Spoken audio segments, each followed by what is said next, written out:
derrière chaque personne, il y a une histoire. Oui. Il y a vraiment une histoire. Donc la mienne a commencé quand j'avais 24 ans. C'était une époque où vraiment il y avait un tel désaccord avec les parents, mal-être. J'étais pas bien dans ma peau. Ma vie n'était pas agréable du tout. Je faisais n'importe quoi. Je me suis dit, comment faire pour sortir de là, en fait. Et un jour, j'ai dit comme ça, en parlant, en regardant toujours le ciel, si vraiment tu existes, révèle-toi dans ma vie. J'avais l'ami de mon frère qui était venu à la maison. Il était en France. Et comme j'en avais marre, je l'ai pris à part, j'ai dit, tu veux pas me faire une lettre d'hébergement pour que je puisse venir en France? Il m'a dit, t'es sérieuse? J'ai dit, je ferai tout pour sortir d'ici. Un jour, j'étais assise dehors, sur un banc, je regardais le ciel. Très affligée avec ma vie, au fait. J'étais tellement désespérée, je regardais les avions passer. Il y avait des avions qui passaient, j'entendais le bruit de l'avion. Et là, tout de suite, j'ai fait une prière dans mon cœur. J'ai dit, si vraiment tu existes, fais-moi partir d'ici. Comme cet avion-là qui part, fais-moi prendre l'avion et partir d'ici. En quelques mois, j'ai pris l'avion et j'étais partie de l'île Maurice. Sans savoir que j'allais pas y revenir. Bonjour à tous. Bonjour. Bonjour à toi Emmanuela. Bonjour William. Et bienvenue à vous pour ce nouvel épisode de Verset du jour Bonjour. Aujourd'hui, nous nous retrouvons pour la seconde partie de ce témoignage de Madame Sylvie. Et si vous n'avez pas encore regardé la première partie, c'est l'occasion pour vous, avant de regarder cet épisode, de faire un petit tour sur le premier épisode afin que l'épisode d'aujourd'hui puisse faire sens pour vous. On vous laisse avec Madame Valérie et Madame Sylvie.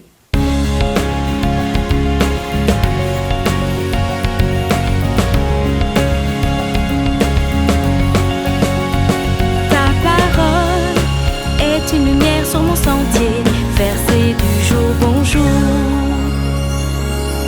Mes parents se sont convertis entre-temps. Et après, mon père me parlait de Jésus, me dit, ma fille, il faut tata Jésus. Moi, j'étais une rebelle, je veux pas.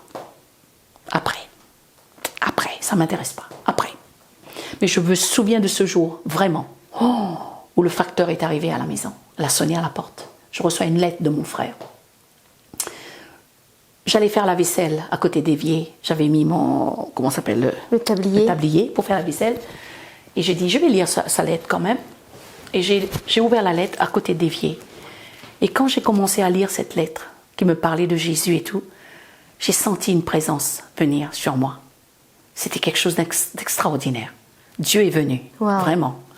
Il n'y a pas eu besoin de témoins, il n'y a pas eu besoin... Non, et c'était que lui et moi. Une lettre de votre père? Non, même pas, mon frère. Ah, de votre frère. Mon frère. Parce que lui, il a une semence d'évangéliste. Ah. Quand il sème, c'est lui qui a amené toute ma famille à Jésus. Waouh. Alors quand j'ai lu sa lettre, je ne sais pas qu'est-ce qui m'arrive, je commençais à pleurer. J'étais consciente de péché. J'étais consciente, sans que personne ne me parle, que j'avais besoin de changement. J'avais besoin de... C'est magnifique. Ouais. Et là, j'ai dit oui. Je pleurais, à chaudes larmes. Magnifique. Là, je pleurais, tous les larmes, ça coulait, tous les larmes. On dirait que toutes les choses, mes péripéties, mes ténèbres, tout sortait. Oui. Et là, c'est vrai, j'ai eu la paix. J'ai reçu Jésus là. J'ai dit, je te donne, oui, je veux. Maintenant, comment Dieu fait les choses? J'ai une dame avec laquelle on s'est pris d'amitié, on va chercher les enfants à l'école ensemble, mais elle n'osait pas trop me parler de Jésus. Mais à chaque fois, on était dans le parc ensemble. Maintenant, je dis à Dieu, c'est bien. Mais quoi faire maintenant? Qu'est-ce qu'on fait? Où aller? Quelle église? Comment faire?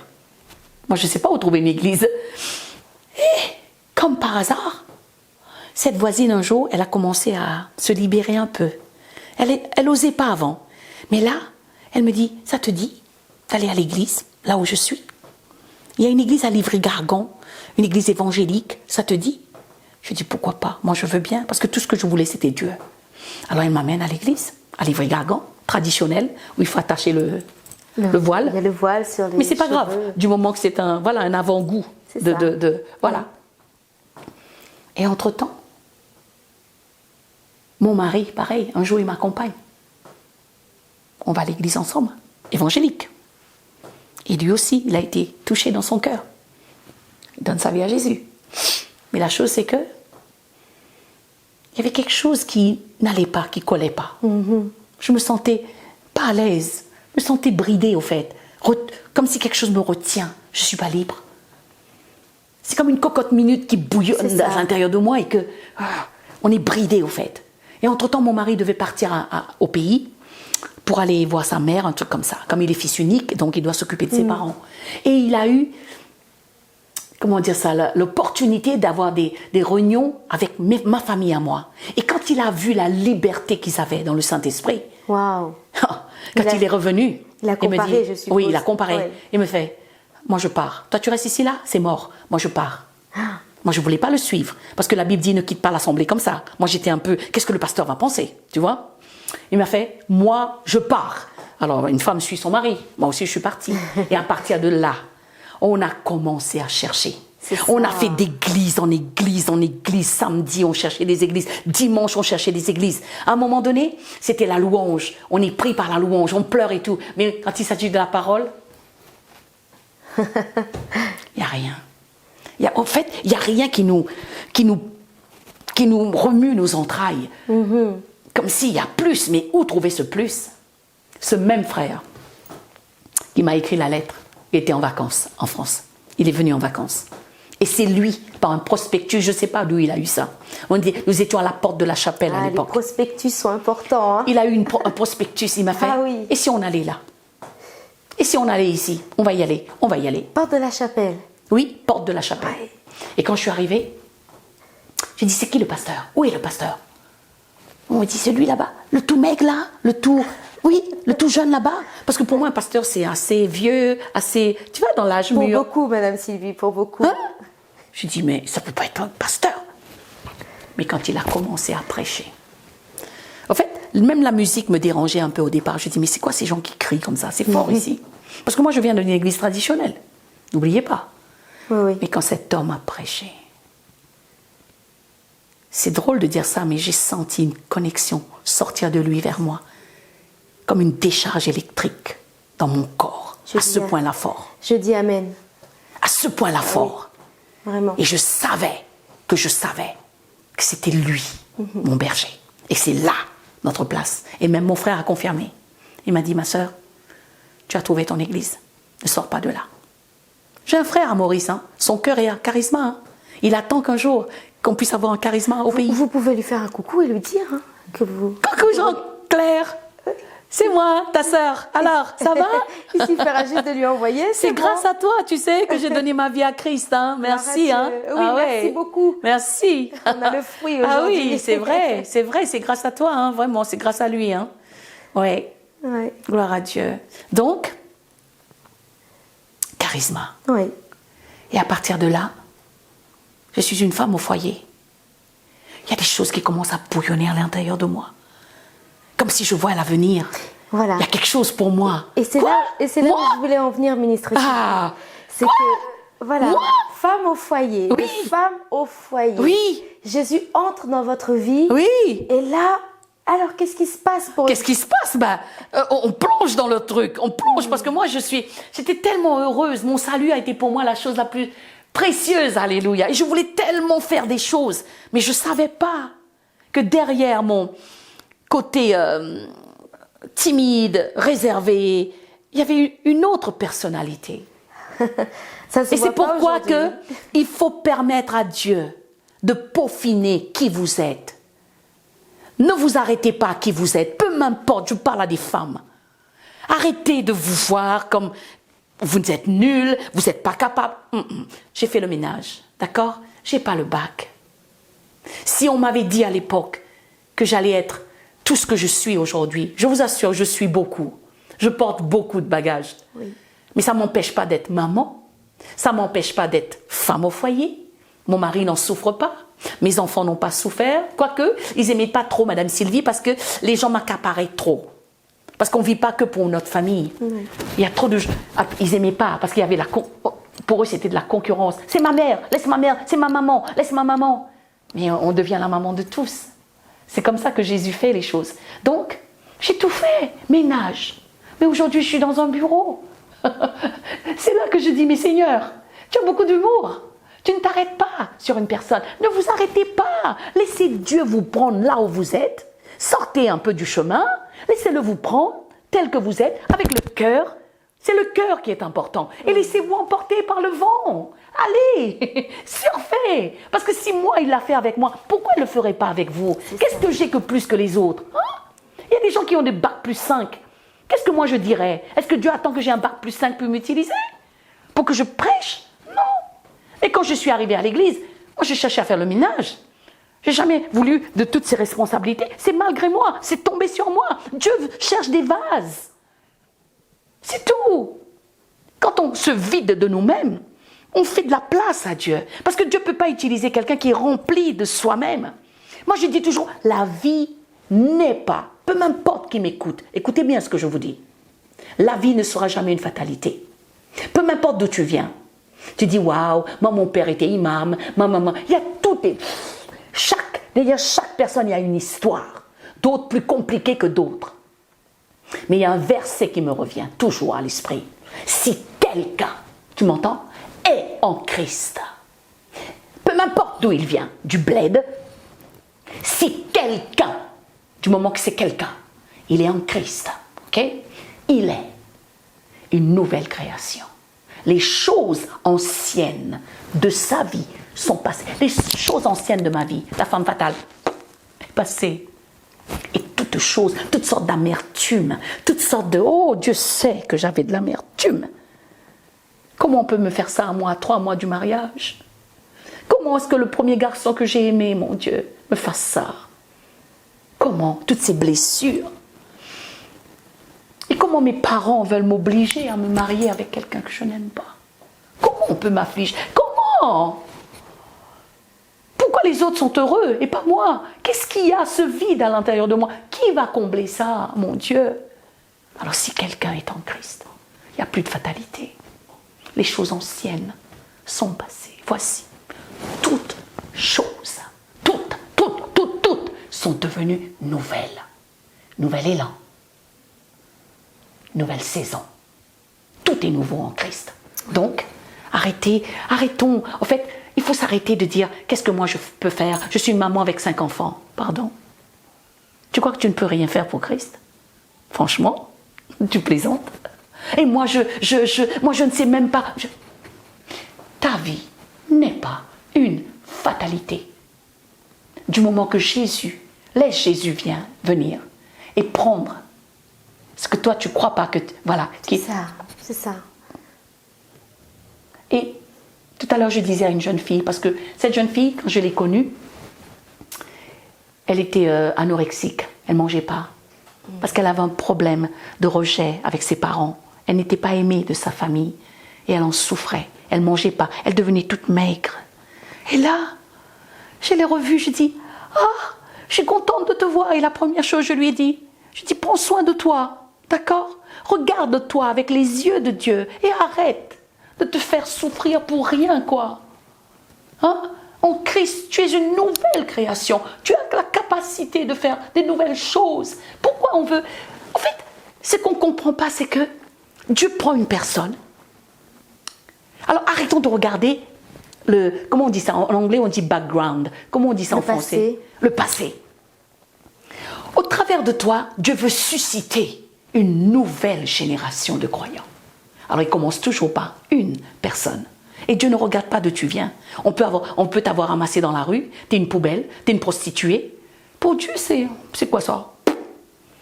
C'est pas une fatalité pour Dieu. Il est capable de te redonner ta dignité. Voilà pourquoi je l'aime.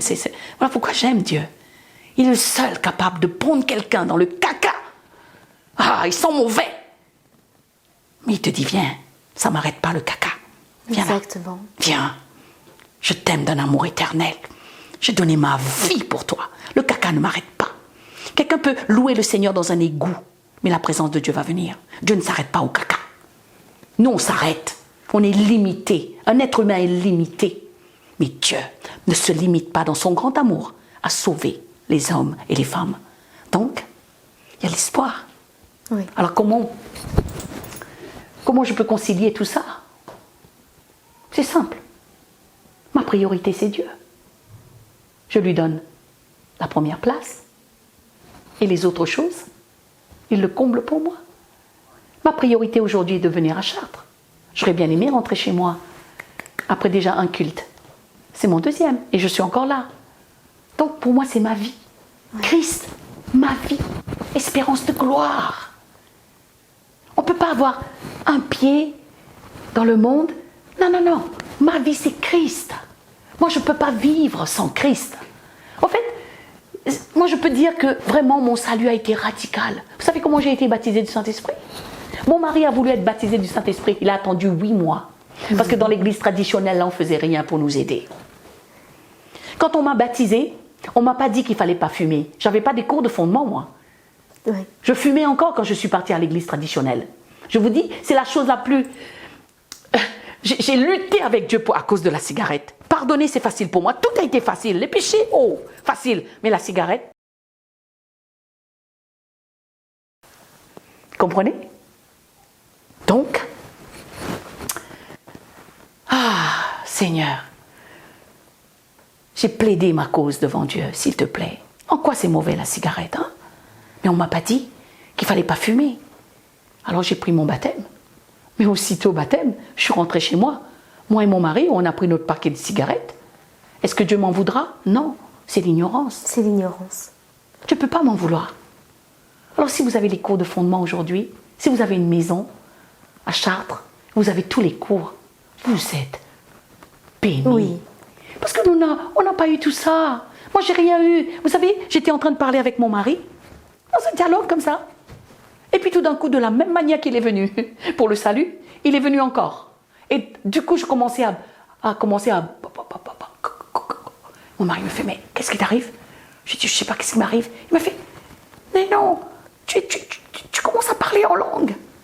Ah, il n'est pas content. Il m'a dit, mais moi alors? Il était frustré. Il a attendu 8 mois.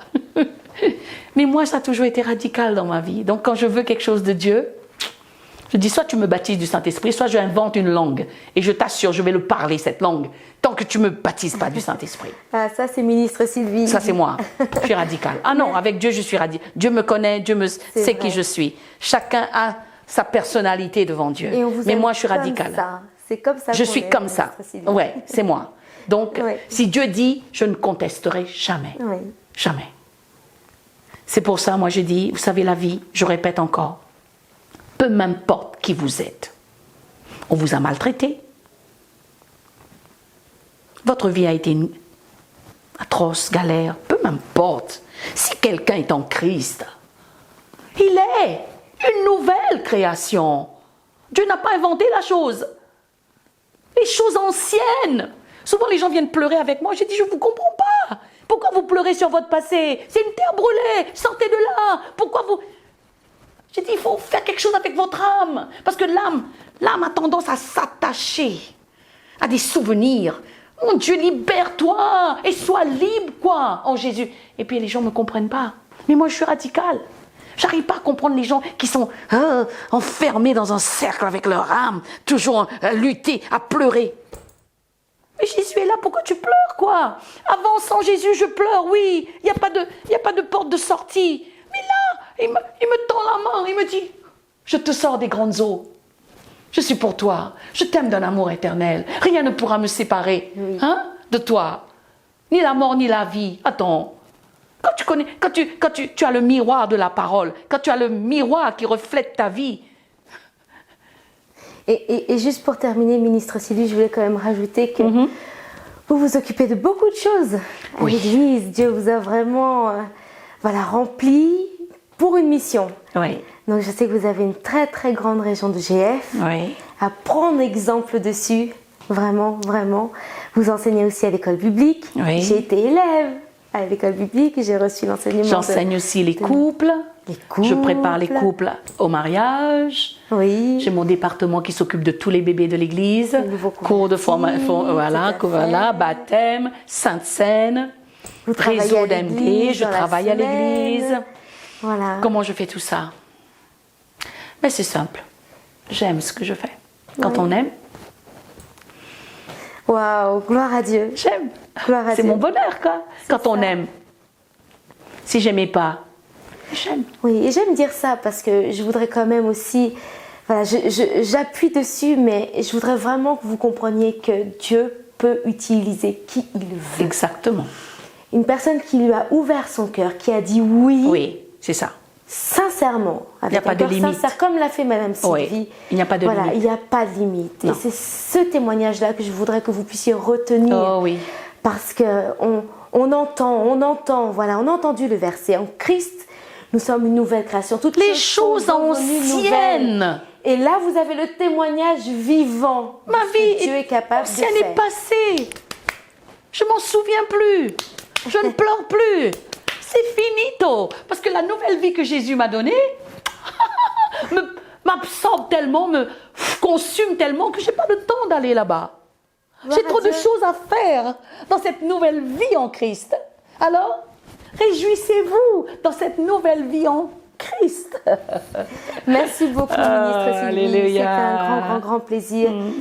Voilà, c'était le témoignage de ministre Sylvie. Écoutez et réécoutez. Mesdames surtout, maintenant, vous savez, Jésus peut le faire avec qui bien il veut. sûr. Mais je crois que ça va fortifier beaucoup d'entre vous, mesdames. Vraiment beaucoup. Parce que parfois, vous n'avez pas la bonne image de vous-même. C'est ça. Et je prie vraiment que ce témoignage puisse vous Amen. dire, moi aussi, Dieu peut m'utiliser sans limite, même si j'ai été longtemps cachée derrière pas mal de choses. Dieu peut venir me tirer Bien sûr. derrière des chèvres, Oh, derrière oui. des Oui. brebis et me mettre sur un trône. Amen. Il fait ce qu'il veut parce Il qu'il fait est ce qu'il Dieu. veut. Il est Dieu. Alors que Dieu vous bénisse. Merci, ministre Sylvie. Merci. Avec Merci plaisir. beaucoup. Et on se voit très prochainement pour un nouvel épisode de Verset du jour. Bonjour. Au revoir. Un grand merci à Madame Sylvie pour ce témoignage et nous nous retrouvons pour le prochain épisode. Alors en attendant, suivez-nous sur nos réseaux sociaux, Instagram, Verset du jour, bonjour. Likez la vidéo, partagez-la à un maximum de personnes. On se retrouve très prochainement. À très vite.